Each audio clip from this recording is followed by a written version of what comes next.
Assalamualaikum warahmatullahi wabarakatuh. Kami dari kelompok D2 Praktikum Fisiologi Hewan. Pada kesempatan kali ini, kami akan memaparkan hasil analisis suara burung. Berikut anggota kelompok kami, Bimo Hadi Permana, Hanefia Nuranjani Putri, Mirzalfa Ikto, Nyoman Bodayoni Adiandari, dan Rehazifa Ratuandani.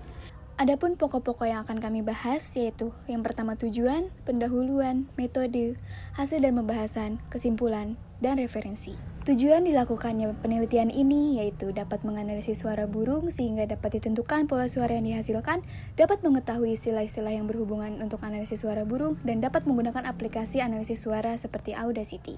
Indonesia merupakan negara yang memiliki keanekaragaman burung sejenis endemis yang sangat tinggi. Burung pun memiliki peran yang sangat penting dalam ekosistem, pada regenerasi hutan, menyediakan makanan, dan tempat berlindung. Selain itu, ada pun peran ekologi sebagai berikut, sebagai penyerbuk alami, penyebar biji, pengendalian hama, dan indikator perubahan lingkungan. Kemudian, spesies burung yang kami gunakan untuk menganalisis suara yaitu burung cinta atau Agarponis fisheri dan perkutut Jawa, Geopelia striata. Slide selanjutnya kita akan membahas tentang metode. Alat yang digunakan adalah smartphone dan juga laptop. Lalu untuk bahan kita menggunakan burung. Untuk software kita menggunakan Audacity. Untuk langkah-langkah, yang pertama adalah rekam suara burung dengan menggunakan perekam suara, bisa berupa smartphone. Lalu yang kedua, kita mengubah format rekaman menjadi AIFF atau WAV agar bisa digunakan pada software Audacity. Lalu yang ketiga, buka Audacity dari aplikasi yang telah disediakan. Lalu keempat, open file pada rekaman sebelumnya. Yang kelima, bersihkan suara rekaman sehingga sedikit atau tidak memiliki noise. Noise adalah kebisingan yang dapat mengganggu suara rekaman burung. Untuk opsinya, kita dapat melakukan Ctrl A untuk memilih keseluruhan rekaman, lalu tekan Effect pada toolbar, Noise Reduction, lalu Noise Profile. Setelah itu, pilih deretan noise ataupun kebisingan yang terdengar pada dialog block, lalu tekan OK. Untuk suara yang terlalu berisik atau too loud memiliki kebisingan yang cukup banyak, sehingga kita perlu mengurangi hal tersebut. Untuk contoh yang baik, maka suara memiliki pola pada rekaman burung. Untuk keenam, kita memiliki parameter penelitian. Yang pertama, call duration, lalu yang kedua, call period, lalu yang ketiga, pulse number, lalu yang keempat, interpulse interval, yang kelima, dominan frekuensi, dan keenam, maksimal dan minimal frekuensi.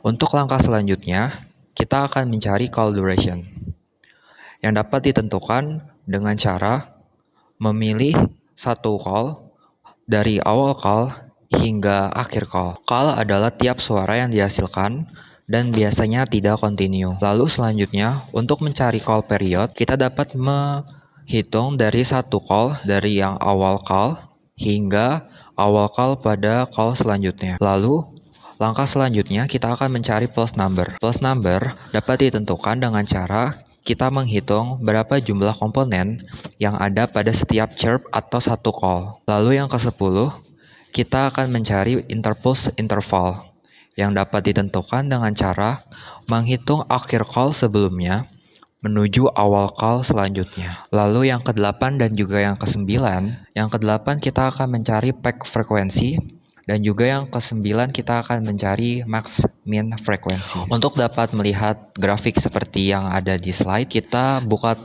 toolbar data analyze. Setelah itu kita tekan plot spectrum, lalu akan muncul grafik seperti yang ada di slide. Untuk peak frekuensi, kita dapat menghitung pada puncak tertinggi frekuensi dengan mengarahkan kursor ke arah puncak grafik tertinggi. Setelah itu untuk yang ke-9, kita mencari maksimal dan juga minimal frekuensi.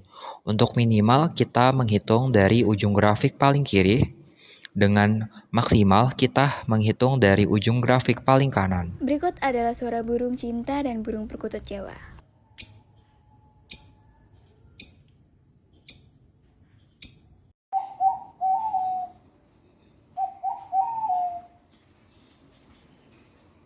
Berikut merupakan hasil analisis suara burung pertama, yaitu lovebird. Di sini pertama dapat dilihat call duration-nya, kemudian ada call period, lalu ada pulse number, interpulse interval, dominant frekuensi, frekuensi minimum, dan frekuensi maksimum. Selanjutnya, hasil analisis suara burung kedua yaitu perkutut Jawa. Di sini dapat dilihat call duration-nya, call period, pulse number, interpulse interval, dominant frekuensi, frekuensi minimum, dan frekuensi maksimum. Berikut kami sajikan tabel hasil analisis suara kedua burung tersebut. Burung pertama, Agapornis visseri atau lovebird, didapatkan call duration sebesar 0,167 detik.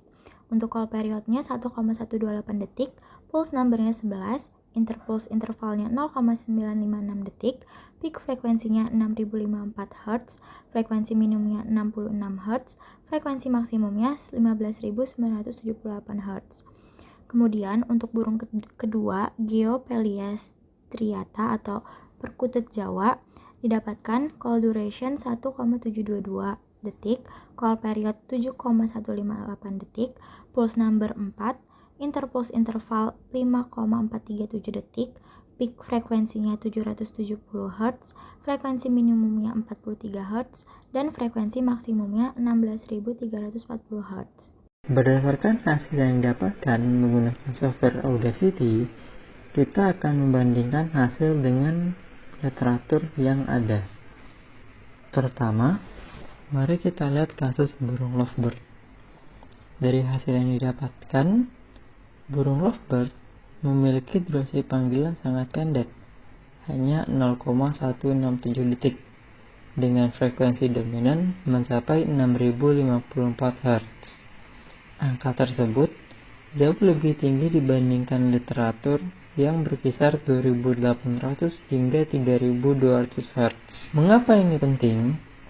Frekuensi tinggi diduga merupakan respon terhadap kebisingan perkotaan, seperti suara lalu lintas yang umumnya dominan di frekuensi rendah. Burung lovebird berteriak atau berbunyi di frekuensi yang lebih tinggi bertujuan untuk menghindari masking effect atau fenomena di mana suara lingkungan mengganggu transmisi sinyal mereka. Tidak hanya itu, burung di perkotaan juga secara konsisten meningkatkan frekuensi vokalisasi dibandingkan populasi hutan, dan terbukti dengan interpulse interval dari burung lovebird juga sangat pendek, hanya 0,956 detik, dan ini merupakan strategi untuk memadatkan informasi dalam waktu singkat sebelum terjadinya kebisingan. Lalu, pulse number burung lovebird juga lebih tinggi dibandingkan literatur.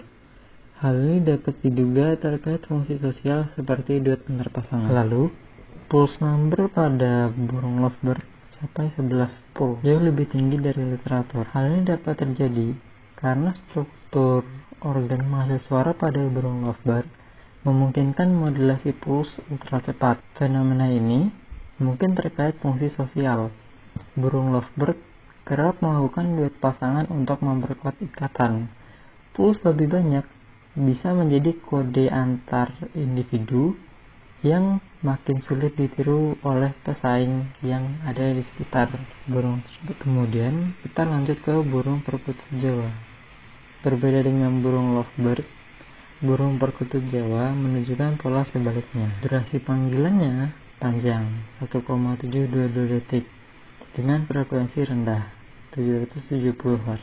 Hal ini sesuai dengan literatur. Frekuensi burung perkutut Jawa bisa rendah, dapat berkaitan dengan akustik habitat terbuka, yang mana suara frekuensi rendah memiliki jangkauan lebih jauh karena kurang terdispersi oleh vegetasi. Namun, call period perkutut Jawa dalam hasil yang didapatkan yaitu 7,158 detik, lebih panjang dari literatur. Menurut hipotesis, interval yang panjang, memastikan gema suara sebelumnya sudah hilang sebelum panggilan berikutnya, agar tidak overlap. Meskipun durasi dan interval bervariasi, frekuensi perkutut Jawa sangat stabil.